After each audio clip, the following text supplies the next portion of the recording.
Yeah, it's a football kwa sababu mpira wa miguu na matokeo matatu na tumefanya makosa, wenzetu wametuadhibu. Kwa hiyo tumepokea hii kama changamoto ambayo tunakwenda kuifanyia kazi kwenye picha ya mazoezi. Kwa hiyo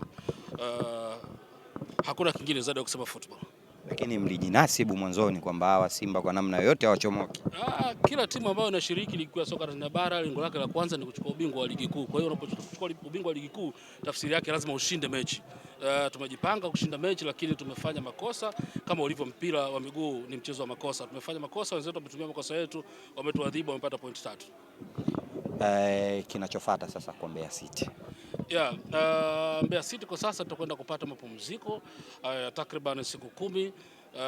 Mara baada ya hapo tutarejea kambini tena kujiwinda na michezo mingine ya ligi kuu ya soka Tanzania bara, tayari kabisa kuendelea kupeperusha bendera yetu vyema. Umetuambia hapa kila timu inayoshiriki ligi kuu lengo lake ni kuchukua ubingwa. Hii ni moja ya ndoto ya Mbeya City kwa msimu huu. Tulikuwa tumecheza championship kwa takriban miaka miwili. Mara baada ya kurejea, tangu mwanzo wa msimu tulisema kwamba tunakuja kwenye ligi kuu, tuko na mpango mkakati wa miaka mitatu. Mwaka wa kwanza ndio huu ambapo mpango wetu mkakati ni kuhakikisha kwamba tunakuwa kwenye top 6. Kama unavyojua, unapokuwa na nafasi ya 6 unakuwa nafasi nzuri ya kuweza kufanya mazungumzo na watu kwenye uwekezaji na vitu kama hivyo. Kwa hiyo nia yetu bado iko pale pale na mapambano yanaendelea.